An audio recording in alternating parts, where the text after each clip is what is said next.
Alors, les campagnes de demande génération, c'est quelque chose que vous pouvez utiliser vraiment en complément une fois que vous êtes bien avancé dans Google Ads, que vous avez déjà pas mal scalé, que vos résultats sont stables. Là, vous pouvez utiliser ce type de campagne-là. C'est quelque chose que vous allez ajouter en complément pour ajouter un objectif en plus. Donc, c'est toujours bien quand vous êtes sur Google Ads en long terme, que vous avez une marque vraiment en long terme que vous développez, le but de tester tous les objectifs. Donc, voilà.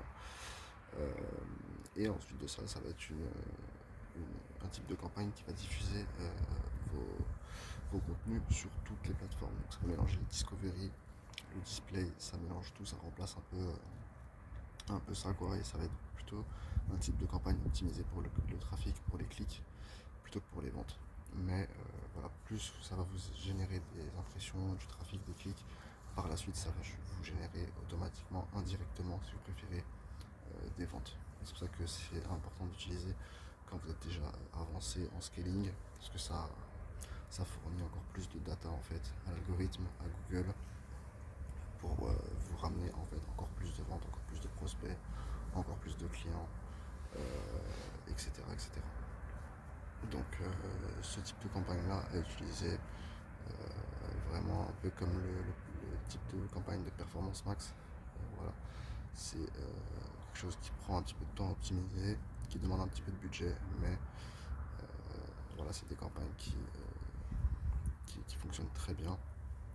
Mais au tout début, si vous les essayez, elles peuvent complètement capoter et ne pas fonctionner du tout, puisque votre compte n'a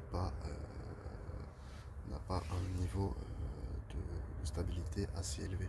Votre compte, il y a encore un compte début, un compte standard, il n'y a pas assez de données dans l'algorithme sur votre compte pour que ce type de campagne-là soit assez puissante.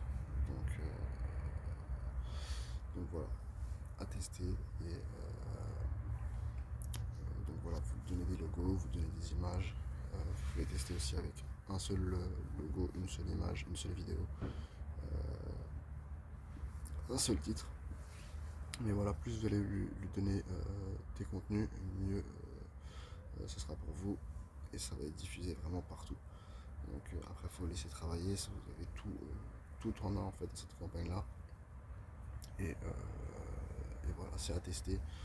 Je conseille vraiment d'utiliser un scaling comme je vous ai dit.